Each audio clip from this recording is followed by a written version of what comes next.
அறிவியலுக்கே சவால் விடும் ஒரு ஆன்மீக மர்மம். கும்பகோணம் அருகே இருக்கும் நாச்சியார் கோவில், மணிமாடக் கோவில், இங்கே இருக்கிற கல் கருடன் சிலை உலகிலேயே மிகவும் விசித்திரமானது. இந்த கருடன் சிலைக்கு வருடத்திற்கு 2 முறை ஊர்வலம் நடக்கிறது.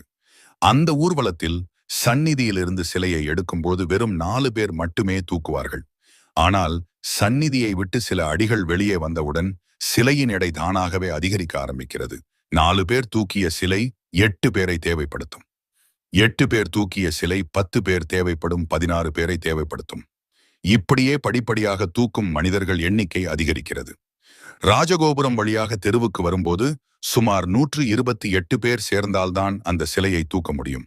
வியப்பான விஷயம் என்னவென்றால், இவ்வளவு எடை கூடும் நேரத்தில் கருடாழ்வாரின் நெற்றியில் வேர்வை துளிகள் அரும்புகின்றன என்று சொல்லப்படுகிறது.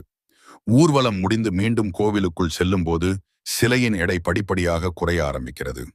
கடைசியில் அதே 4 பேர் மட்டுமே அந்த கருடன் சிலையை சந்நிதிக்குள் கொண்டு சென்று வைப்பார்கள். பல நூற்றாண்டுகளாக தொடர்ந்து நடந்து வரும் இந்த அதிசயம் இன்றும் அறிவியலால் முழுமையாக விளக்க முடியாத ஒரு புரியாத புதிராகவே இருக்கிறது. உங்களுக்கு தெரிஞ்சா கமெண்ட்ல சொல்ல